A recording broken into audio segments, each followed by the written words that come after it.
है। अरे बिगड़ जाती है बात कुछ बातों में,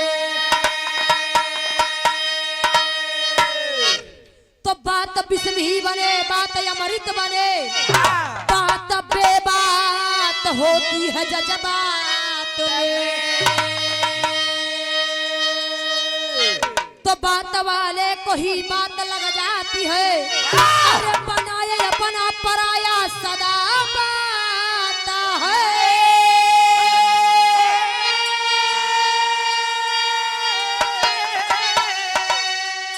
तो बात पे जो रहे के हर बात को, कभी कन्हैया कहे उसकी क्या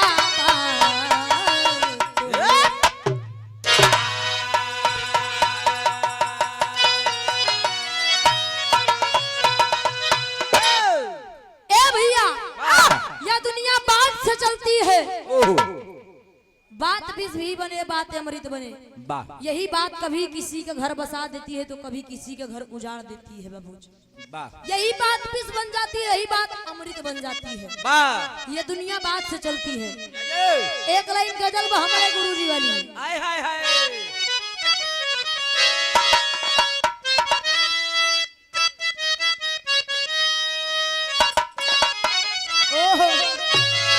एक बात मोरी सजनी, हर की एक बात मोरी सजनी, गठियाला चुनरिया में।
लेकिन कहना है कि दम तोड़ दिया निशा,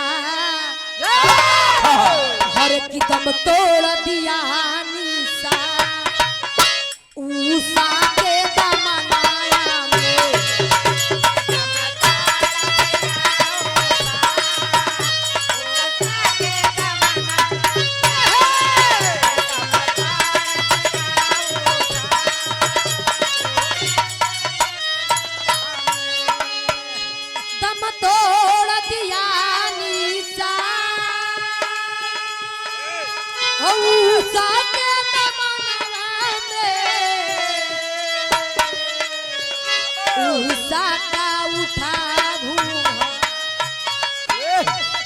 उषा का उठा घूंघा माथू पर के मिलनावा में।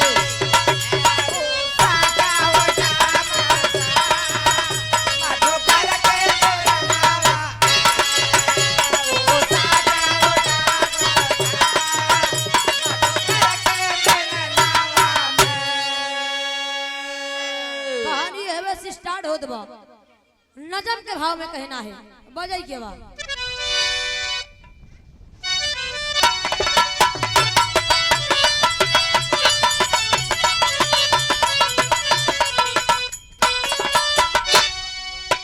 कहना है। एक लाइन ले लो भैया के फरमाइश बा।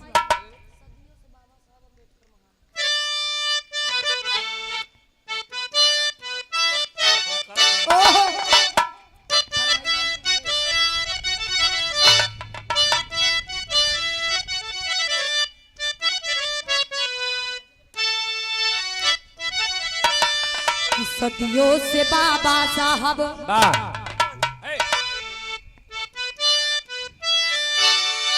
सदियों से बाबा साहब अंबेडकर महान थे, भारत के शान थे, आज भी है और कल भी रहेंगे।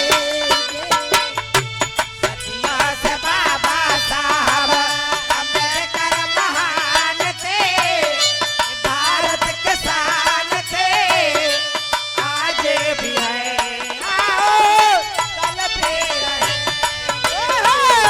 सदियों से बाबा साहब अंबेडकर महान थे, भारत के शान थे, आज भी है और कल भी रहेंगे। सदियों से बाबा साहब अंबेडकर महान थे, भारत के शान थे, आज भी है। कहानी का समझला कैसन कहानी बा। राम जी का सभी लोग जाना था, राम जी का सभी लोग जाना था। जब राम जी वनवास गए न, रावण का मारे न, अब फिर लौट के अयोध्या आए तो कहन प्रभु अब आप राजगद्दी पर आप बैठिए। पूरा खुशहाली छाई बा, राजगद्दी पे बैठे जाते हैं, ताज पहिरे जाते रहे। तब एक जने खड़ा भयन दरबार में से कहा है महाराज अब कुछ काम बाकी बा। कौन काम बाकी बा? अपने अयोध्या में एक थे औरत बिया जेकर नाम भिलनी बा। ओकर मनई मर गवा, ओकर मनई मर गवा। मरे के बाद वो गर्भवती हुई गया। ई कलंक कहा मरे के बाद भिलनी गर्भवती हो गई। ई कलंक अपने अयोध्या में अपने लोगन के लगल बा। ई कलंक मिटाई के तब आप राजगद्दी पे स्थान लीजिए। राम जी के क्रोध आई गया। अरे बाप रे बाप, मेरे अयोध्या में मेरे राज्य में किसी की मजाल की विधवा गर्भवती हो जाए, बुलाओ उसको राज्यसभा में। राज्यसभा में भिलनी को बुलवा लिए। आप लोग गौर करिएगा, बिरहा पे खास कर हमारी माताएं बहन कहे कि मनसेरुअन से कम मेहररुआ ज्यादा। पूरी उड़ी बनाई के और रोडे पर जहाँ ससुर कुकुर मुतत बा वहाँ जाए के लीप पोत के चढ़ावत यहाँ सबसे ज्यादा मेहररुअन। करवा चौथ भूखी रहती है, अपने मनई की उम्र बढ़ावे खातिर। एक दिन करवा चौथ भूले भिया के तो का बेरामी गाड़े मतलब ही कोनो मतलब बा। एक दिन त्योहार मनाइला बस। पति करवा चौथ भूखे रहे से पति की उम्र नहीं बढ़त बा। दिल से सच्चे दिल से बाबा साहब को मानिए, पूरे परिवार को मनवाइए और सगल जाकर के जो लोग अंधकार में हैं उनको अंधकार से प्रकाश में ले आइए। लेकिन कहना मत एक लाइन तर्ज बा।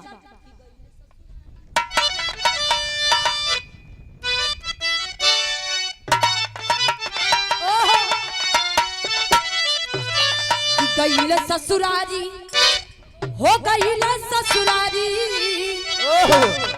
गईल ससुरारी जब की दुल्हा तय कठी कमाल कई दिहा। गईल ससुरारी जब के दुल्हा तय कठी कमाल कई दिहा।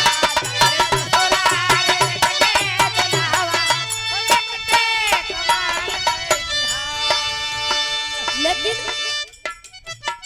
राम पूछे सनहिया लगाई, राम पूछे सनहिया लगाई कि ये चरा में दाग होई बरा।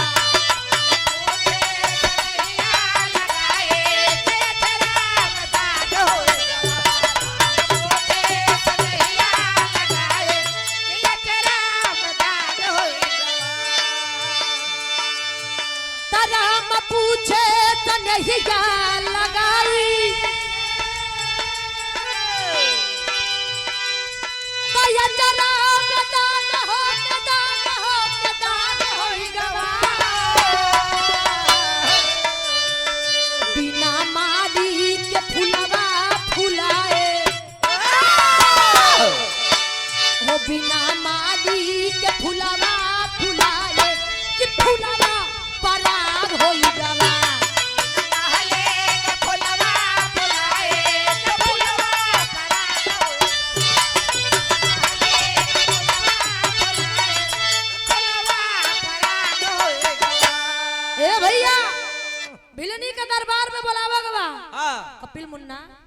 चिंता न करो, जहाँ से रेट लगा हुआ हुआ से बोला।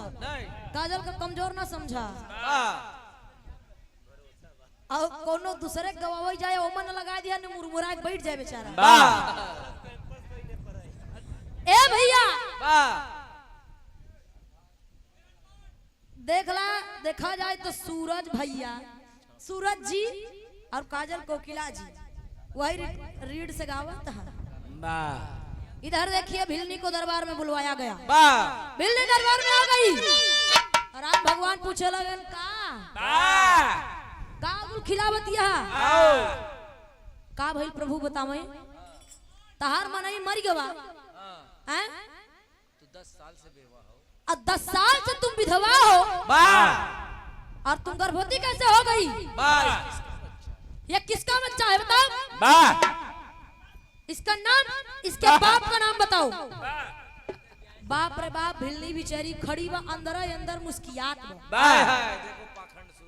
देखिए यहाँ से पाखंड शुरू है। ये रामायण की बात है, रामायण में पाखंड है।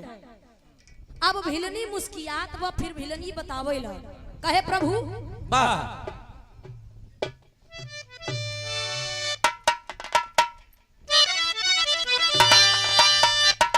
ओहो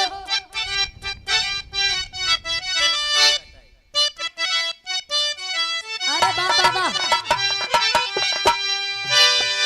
कि फूले फूल लगे नवा और फूले फूल लगे नवा आंगने में फूल फूले गे नवा है नाना दी बाजेला बधाइया दुआरा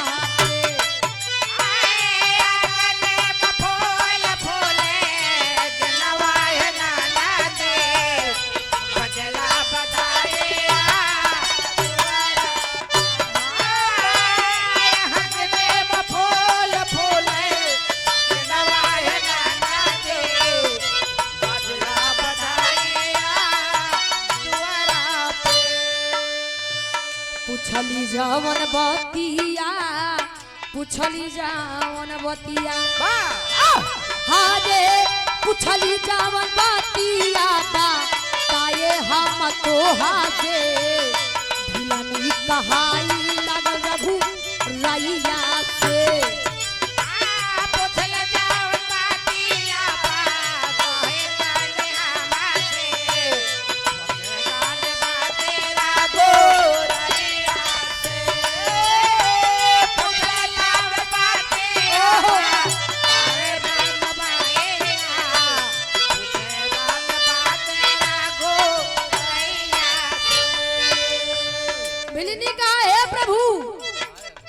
हे स्वामी तू पूछा ते करे बाप का नाम बतावा। की बतावा कि करे बाप का नाम हम कैसे बताई? ऐसे पहले तू कहे बाप का नाम कहे बताऊ। हाँ तू गर्भवती कैसे हूँ? अरे स्वामी हम खीर खाए के गर्भवती हुई गई। हम खीर खा ली ना हमारा पेट में लड़का आई गया, हम गर्भवती हो गए। अरे बाप रे बाप, राम जी चौक गए। राम कहा है हम खीर खा के गर्भवती हो गए? राम भगवान कहे पागल हो, हमें पागल समझ रही हो? हम कैसे माने तुम खीर खा के? भला खीर खा के गर्भवती होत बा? कहा इधर छोड़ा, पहले हमार छोड़ा, पहले तू अपन बतावा। अंतरे में कहना है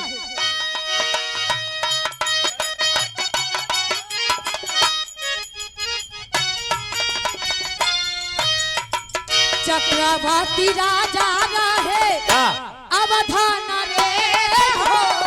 चक्रवर्ती राजा रहे अवधान रे हो। चक्रवर्ती राजा रहे अवधान रे हो।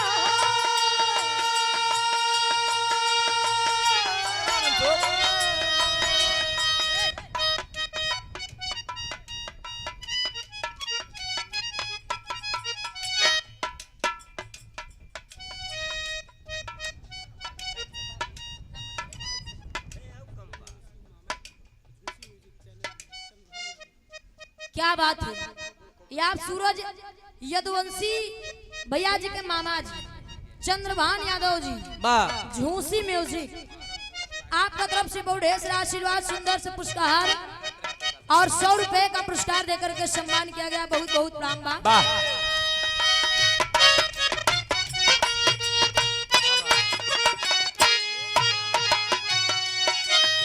सारा धन धाम धाय पीला नाम कले,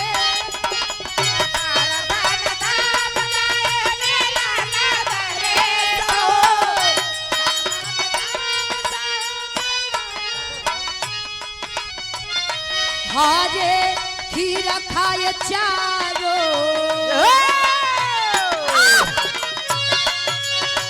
खीर खाए चारो माई कुंवर पैदा भइले, कहदी कभी लंगाहू रैया।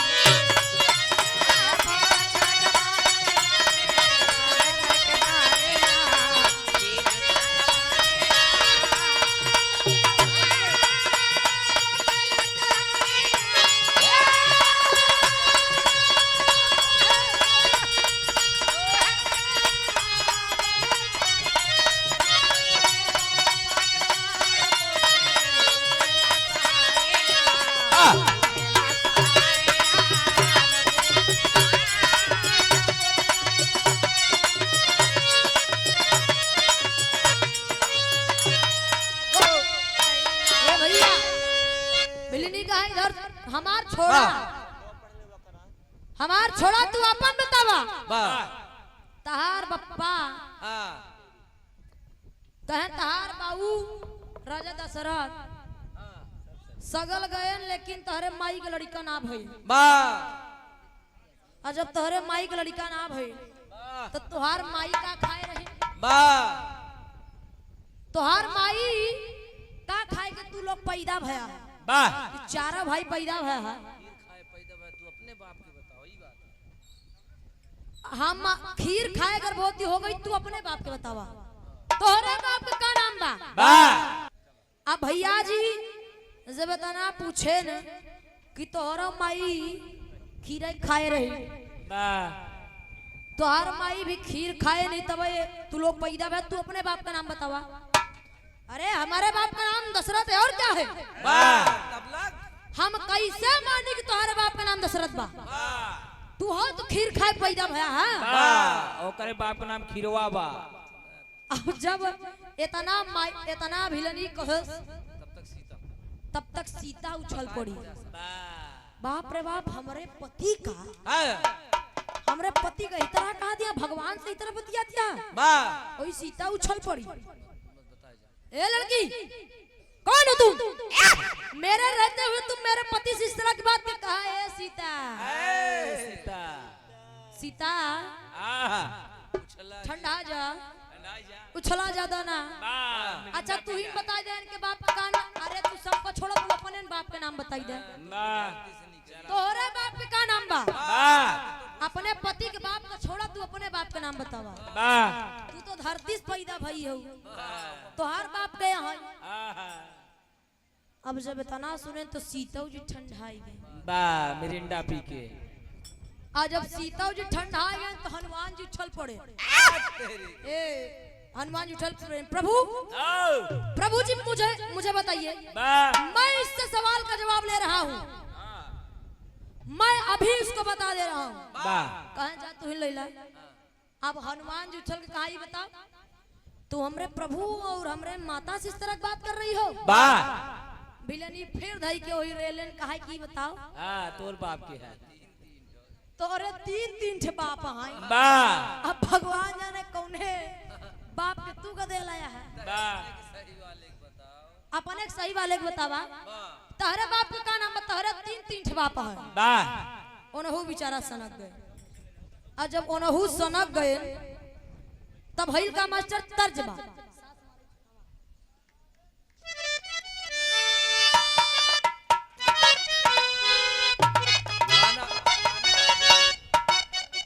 गाना का आखिरी धुन का हेलो किस्सा मारे तनवा, नदिया मारे तनवा, ओ नहु मारना कि तनावा ओना हुमारना कि जेकरे संग बे सिंधु तनावा तनावा ओना हुमारना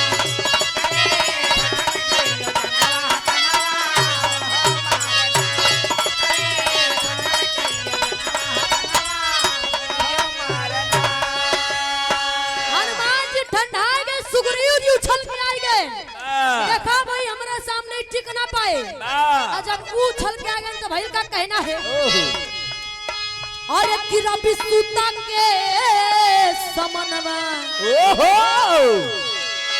तभिलनी बोली है समनवा बिल्ली कहे सुना तू आए उछलई हमसे उछलबा सुना पहले तू अपन जीवनी कि जा भी सूता के तमनवा भिलनी बोली तौने छनवा हो भिलनी बोली तौने छनवा नरके बन गई छनवा तोहारी ई हो मई बहारे छनवा बहारे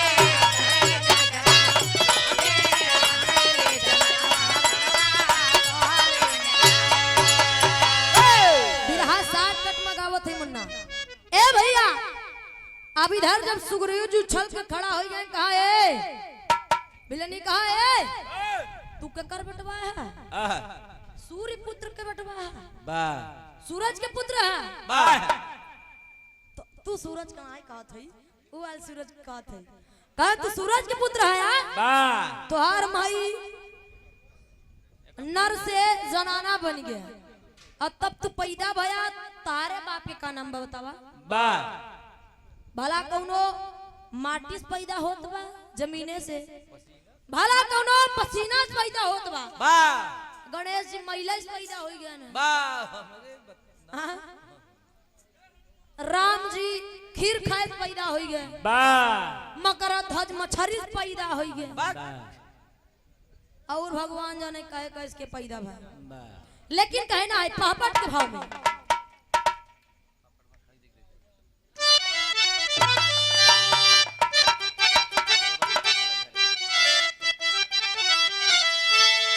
कहबे तोहर माई के कुलर रेटावा पेटावा चोरी से कहे कहबे तोहर माई के कुलर रेटावा बेटावा चोरी के अब बिना ब्याह के फूलौले बाप पेटावा बेटावा चोरी के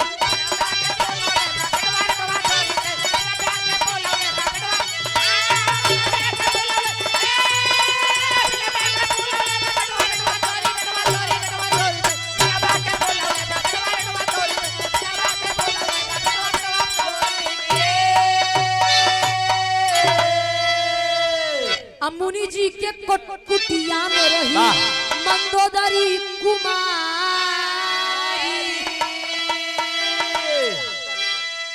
जहाँ अनेको रहले साधु हारी के पुजारी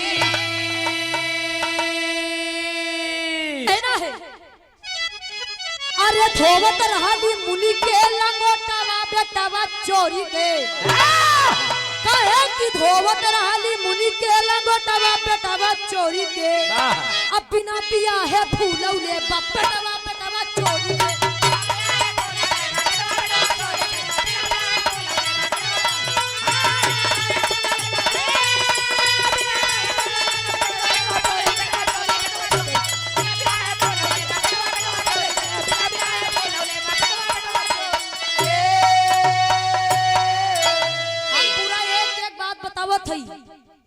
आप लोग ध्यान दिया कि कितना सत्य बा कितना झूठ बा बस इतना ही ध्यान देला कि कितना सच बा कितना झूठ आप लोग ऑटोमेटिक जाग जाएंगे अब इतना जब सुग्रीव जी शांत हो गए तो अंगद जी उछल पहुंच गए और जब अंगद जी पहुंचे बिलनी कहा चुप रहा इतने जनन के शांत कर दिया तू ही न केल बाकी है तोहरे बाप का नाम बा बतावा तोहार माई मंदोदरी तो कुंवारन में रहत रही मुनि जी हन के साथे ऋषि जी हन के साथे कुटिया पर रहत रही उनकर लंगोटा धोवत रही और हाय में तू डिसमिस हो गया कहां बतावा वही में तहार माई गर्भवती हो गई तब तू पैदा भा तोहार बाप के भगवान जाने ऋषि में से क्या है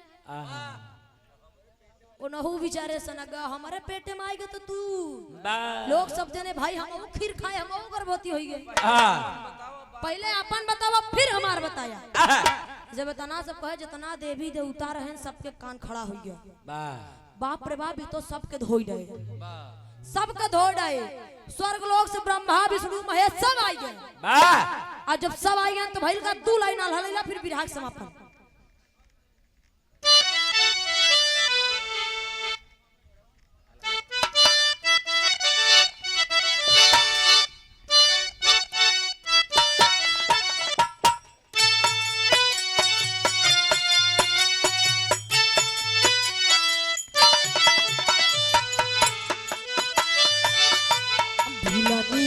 बोलिया का रजवा कसाले बाबू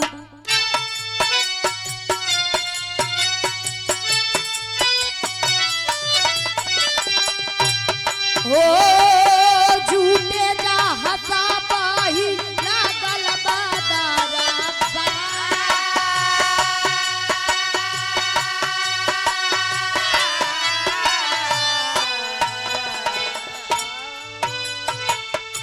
भगनी के साथे ब्रह्मा जावन भोग कइले बाबू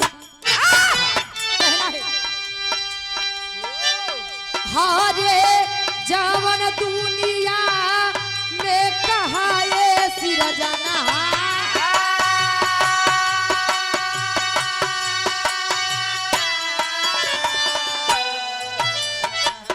सूता संग पार सरीती कइले राती दनवा बाबू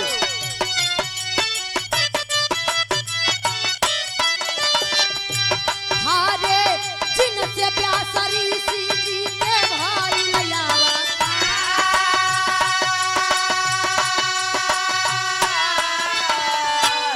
घड़ा से अगस्त सिंगी ऋषि हिरणी से भई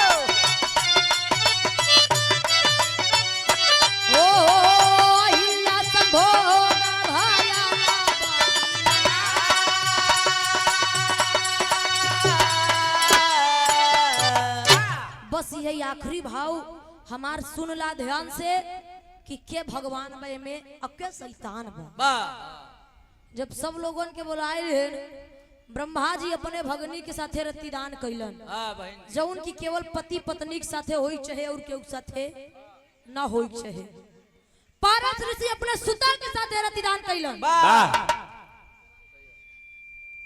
और जौन अगस्त ऋषि जी जब पारस ऋषि जी सुता जी के साथ अपने सुता के साथ रतिदान कैलन तब व्यास जी के जन्म भइल अगस्त जी के घड़ा से जन्म भइल श्रृंगी ऋषि जी के हिरणी से जन्म भइल कितना खोजबा भैया कितना झूठ बोलबा ई मनुवादी सब हम बेढ़े यहाँ यही में सब बेढ़े यहाँ ससुर यही में चलता हुआ यही में मनुवादी बेढ़े यही के मनता हुआ है ब्रह्मा जी भगवान है इंद्रदेव बड़ा नीक है का इंद्रदेव जो रहन गौतम ऋषि जी और इंद्रदेव जब अहिल्या के साथ शादी गौतम ऋषि के साथ हो गया तो इंद्रदेव कहा हम तो को छोड़ा बना तहर पतिव्रता जो बनी हो बतावा गौतम ऋषि जी के रूप धई के जात है 12 बजे राती के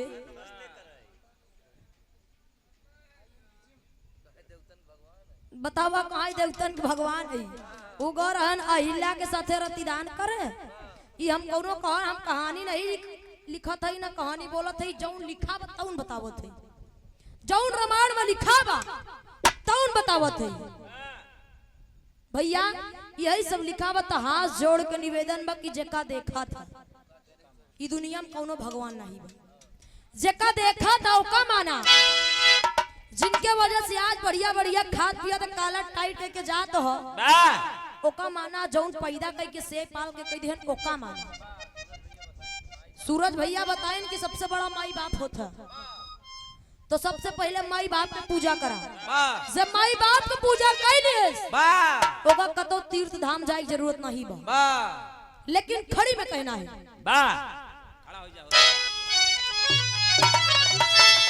अरे सचवाई छिपा के महाराज बन गए, कहे सचवाई छिपा के अरे कि महाराज बन गए, तो वैसे लोग समाज